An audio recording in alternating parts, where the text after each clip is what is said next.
지난해에 이어 올해도 나라 살림에 큰 구멍이 나자 정부는 기금을 끌어다 쓰기로 했습니다. 한편 미국 대선을 앞두고 비트코인 가격이 심상치 않은데요. 자세한 내용은 권혁중 경제평론가와 짚어보겠습니다. 어서 오십시오. 네, 안녕하십니까. 네. 자, 지난해도 그렇고 올해도 그렇고 세수에 큰 구멍이 났는데 올해는 30조 원 정도 부족하잖아요. 네. 일단 대규모 세수 결손 발생 이유가 뭡니까? 일단은 뭐 경기를 좀 오판했다라고 볼 수 있겠는데 너무 낙관적으로 정부가 이제 판단하지 않았을까라고 보고 있습니다. 왜냐하면 경기가 이제는 상저하고 그러니까 하반기 갈수록 좋아질 거라고 판단을 해서 사실상 세수 과다 추계를 한 거죠. 근데 뜯어보고 나니까 점점 시간이 갈수록 세수가 이제 덜 거칠 거야라고 이제 보고 있는 거죠. 그래서 그러다 보니까 지금 약간 이제 오판이 됐다라고 보시면 되겠고 대표적인 게 사실상 이제 법인세거든요. 예. 법인세 같은 경우가 한 14조 5천억 원 정도 줄어들 것으로 덜 거칠 것으로 지금 보고 있습니다. 뭐 확정된 건 아니죠. 아직 올해가 안 끝났기 때문에. 그래서 이런 점을 봤을 때는 이제 오판이 있었는데 뭐 대표적인 케이스가 삼성전자, SK하이닉스 같은 경우가 사실 작년도에 업황을 본다 그러면 그 기준으로 가거든요. 올해 3월에 냈던 법인세가 0원입니다. 0원이에요, 0원. 그래서 예. 사실 이게 대표적인 또 사례라고 좀 볼 수가 있겠고 그래서 법인세에 대한 부분이 좀 안타깝다라고 말씀을 드리겠고 그다음에 두 번째는 이제 감세 때문에 그렇죠. 뭐 유류세 인하 조치가 계속되고 있죠. 물론 그 인하폭을 좀 줄이긴 했어도 이게 3년 넘게 지속이 되고 있거든요. 그러면 이제 교통에너지 환경세 자체가 좀 줄어들 수밖에 없습니다.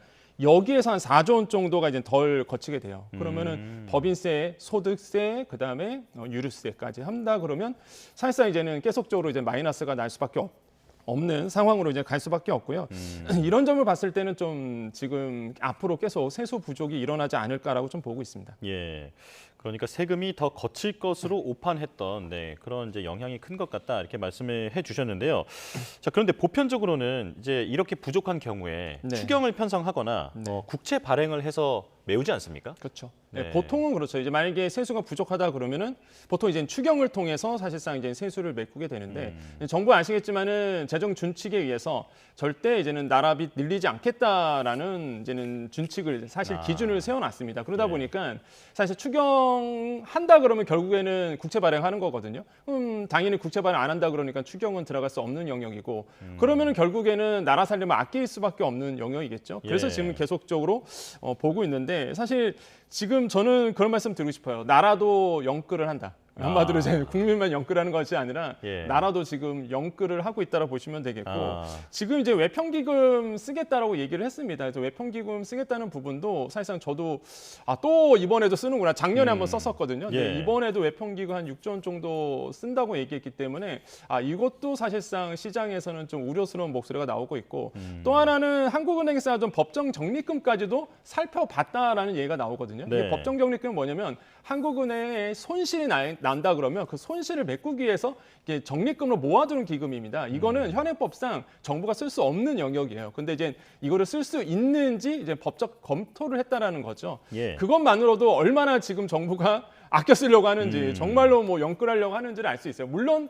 법정 적립금은 쓸 수 없습니다. 그래서 이제 사실상 정부가 할 수 있는 일은 이제 일시 대출금이죠. 한마디로 한국은행으로부터 마이너스 통장을 받는 겁니다. 이거는 지금 쓰고 있거든요. 예. 근데 이 금액이 무려 지금 152조가 넘어가요. 그러니까 사실상 굉장한 큰 금액이고 그래서 지금 이런 부분을 봤을 때는 뭐 정부가 계속적으로 이런 세수 결손으로 인해서 계속 내부적으로 이제 아끼고 있는 모습들 이런 것들이 좀 눈에 띈다라고 말씀드립니다. 예, 나라도 영끌을 한다 이렇게 지금 표현을 해주셨는데 빚을 더 늘릴 수 없다라는 원칙 때문에 이제 추경 편성이라든지 국채 발행은 가로막혔다 말씀을 해주셨잖아요.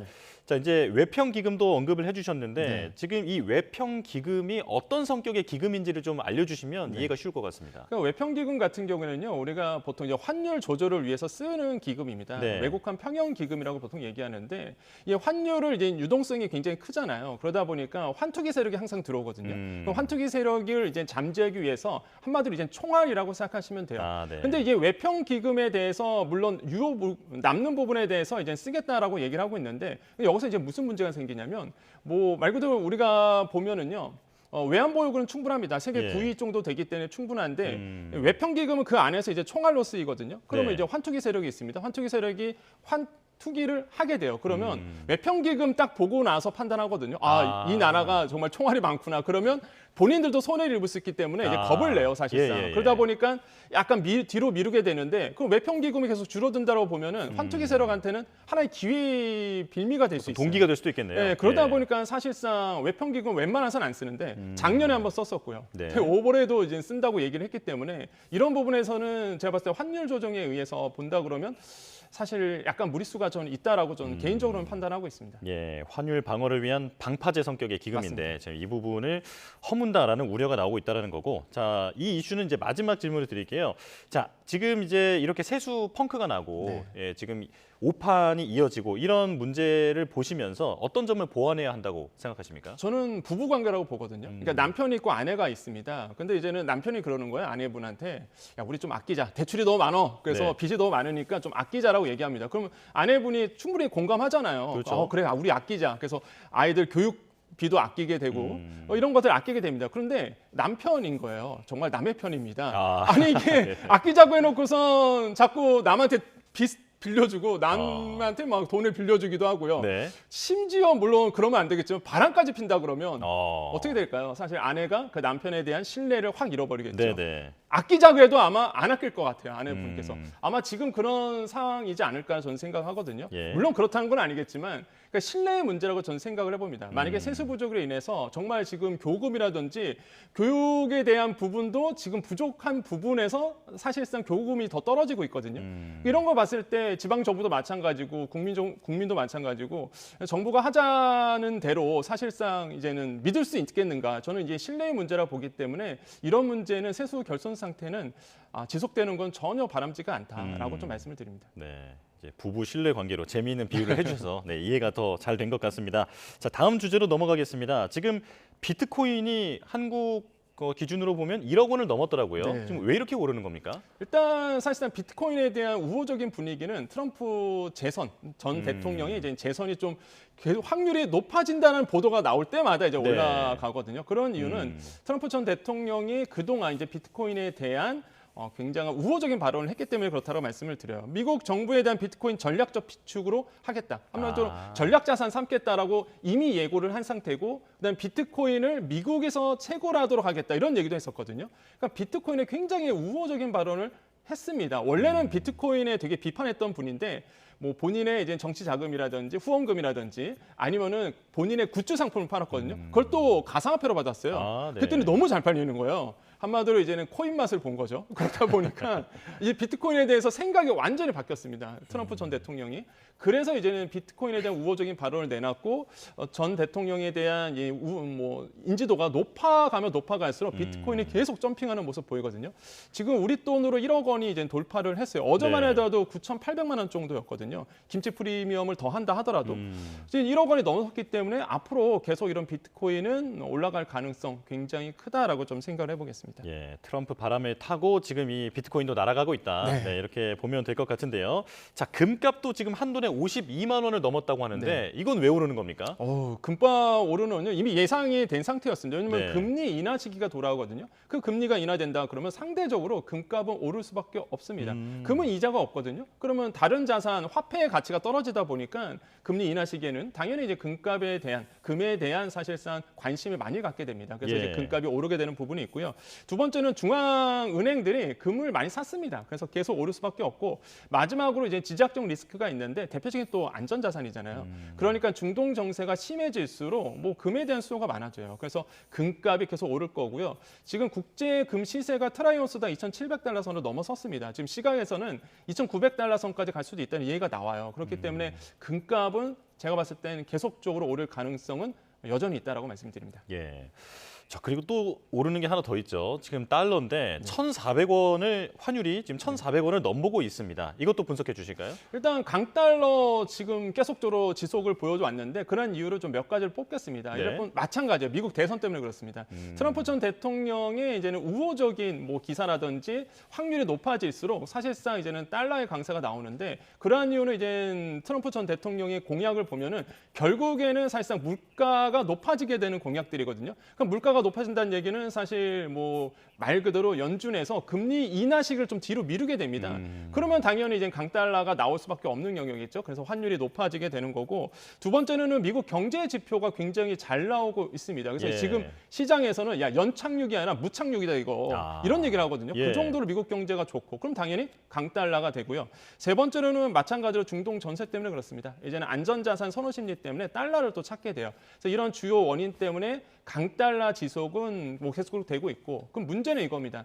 그럼 환율이 이제 높아질 텐데 1,400원을 이제 뚫어내느냐 못 뚫어내느냐 요거 문제거든요. 예. 그래서 1,400원대가 사실 심리적 저항선이에요. 그러니까 이거를 만약에 뚫린다고 본다 그러면 과거 같은 경우에는요, 1,400원 뚫리면 우리 경제 망한다 이거였거든요. 네. 근데 지금은 이제는 1,400원대를 뉴 노멀로 바라봐야 되냐 이런 시각도 있습니다. 이거는 최상목 경제부총리가 얘기했던 건데 예. 이제는 새로운 기준점이다. 1,400원대가 과연 지금 이거를 인정할지, 1,400원대를 인정할지 아니면은 이거를 방어할지, 이게 아마 지금 갈림길에 좀 서 있지 않나라고 저는 생각해 봅니다. 예.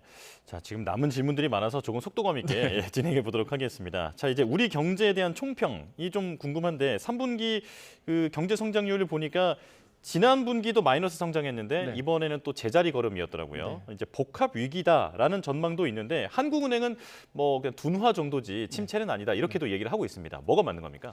저는 사실 이번에 3분기에 0.1% 성장은 깜짝 진짜 놀랐거든요. 왜냐하면 원래 예상은 한국은행이 0.5% 성장이었습니다. 그렇죠. 근데 0.4%포인트 좀 떨어졌었거든요.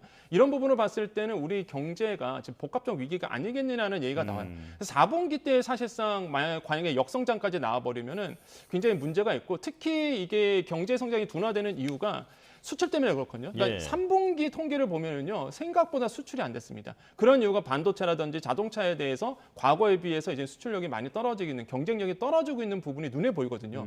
내수도 안 되는 마당에 수출까지 안 된다 그러면 사실상 우리나라의 경제 성장에 대한 위기라고 저는 생각을 해보겠고, 예. 이런 점에 대해서는 아마 정부도 이제 고민을 하고 있을 것 같다.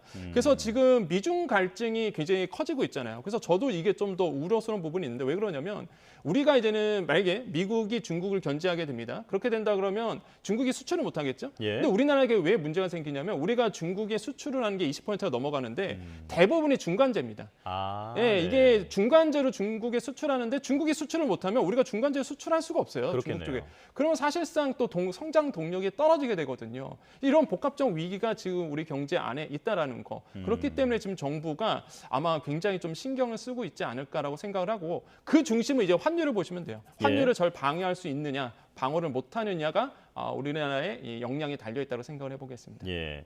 자, 그리고 앞서서 트럼프 전 대통령의 2기, 네, 이 부분에 대한 우려도 이제 얘기를 잠깐 나눠봤는데 네. 만약에 트럼프가 다시 집권하게 되면 세계적인 인플레이션이 올 수도 있다. 네. 관세 때문이다. 지금 이런 얘기가 나오고 있잖아요. 네, 맞습니다. 어떤 전망이 나오고 있습니까? 지금 만약에 트럼프 전 대통령이 재선이 된다 그러면 계속적으로 공약했던 것이 사실상 보호무역주의고, 그다음에 관세가 핵심인데요. 예. 결국으로 관세를 한다는 얘기는요, 이제 물가 상승을 올리게 됩니다. 왜냐하면 당연히 물건값에 세금이 높아지는데 그렇죠. 물건값이 높아지겠죠. 그러다 보니까 이제는 관세에 대한 부분이 인플레이션을 자극할 것이다. 그래서 이제 시나리오가 나오고 있는데, 만약에 중국산에 대한 60% 관세를 부과된다라고 본다 그러면 2025년을 보셔야 되거든요. 네. 물가 상승률 전망치가 4.4%. 엄청나게 다시 치솟게 되는 겨우 거예요. 잡았는데. 예, 겨우 잡았는데 그러면은 사실상 연준에서 금리를 내릴 수가 없습니다, 사실. 그러다 보니까 그러면 더더욱 이제는 물가가 뛸 수밖에 없는 영역이 될 거고, 지금 보시면 평균 10% 인상 관세한다. 그럼 3.7% 물가 상승률 이렇게 보이고 있죠. 이게 그래서 2025년도가 가장 큰 이제 문제라는 거죠. 이런 부분 봤을 때 이제 물가 상승에 대한 압력이 이제는 커질 것이다라고 보고 있고, 그러면 아까 말씀드린 것처럼 강달러가 계속 지속될 것이고, 우리나라 입장에서 환율이 높아지고, 환율이 높아지면 사실상 우리나라에 대한 수입 물가가 또 높아지게 되고, 우리나라 물가도 동시에 뛰게 됩니다. 예, 예. 그래서 트럼프 재집권 시 3대 쟁점이 있는데 다 보시면은 이제 중국과 관련이 있습니다. 그러니까 중국을 견제하기 위해서 만든 거거든요. 마찬가지로 이제는 중국을 견제하게 되면 우리나라도 사실 중국 쪽의 수출이 둔화될 수밖에 없기 때문에 뭐 이게 우리나라의 뭐 반사 이익이다라고 볼 수도 있겠지만은 수출 전반적으로는 사실 좋은 흐름은 아니다. 우리도 사실상 보편적 기본 관세에 들어갈 수밖에 없거든요. 이런 것도 이제 영향을 줄 수밖에 없다고 생각을 해봅니다. 예, 여기 그래픽에서 첫 번째 나와 있는 이 반도체법 부분에 대해서 지금 우리 경제에는 어떤 영향을 미칠 것인가 이런 건데, 한마디로 중국 쪽에 반도체나 이런 첨단 관련 투자를 막겠다라는 거잖아요. 네, 맞습니다. 그러면 이게 어떻게 될까요? 이 칩스법인데 사실상 이제 반도체법이 이제 실행이 된다 그러면 제가 봤을 때는 이제는 이거는 반사 이익을 누릴 수 있어요. 왜냐하면 SK 어. 하이닉스라든지 삼성전자 같은 경우에는 결국에 지금 우리나라가 삼성전자가 둔화되고 있는 게 레거시 반도체, 그러니까 범용 반도체가 사실상 가격이 너무 많이 떨어졌기 때문인데 그 중심에는 중국이 있거든요. 네. 중국이 너무 레거시 반도체에 대한 가격을 내려놔갖고 지금 뭐 범용 반도체 가격을 적정 가격으로 못 받고 있습니다. 그래서 중국에 대한 반도체에 대한 규제 정책이 강화될수록 사실 이 영역에서는 우리나라가 대한 반사 이익을 누릴 수 있는 부분은 분명히 있다라고 생각을 해보겠습니다. 예, 알겠습니다. 항상 평론가님 모시면 시간이 좀 부족한 것 같습니다. 네, 자 지금 말씀 잘 들었고요. 자 앞으로도 좀 종종 모셔서 말씀 나누도록 하겠습니다. 권혁중 경제평론가와 함께했습니다. 고맙습니다. 네, 감사합니다.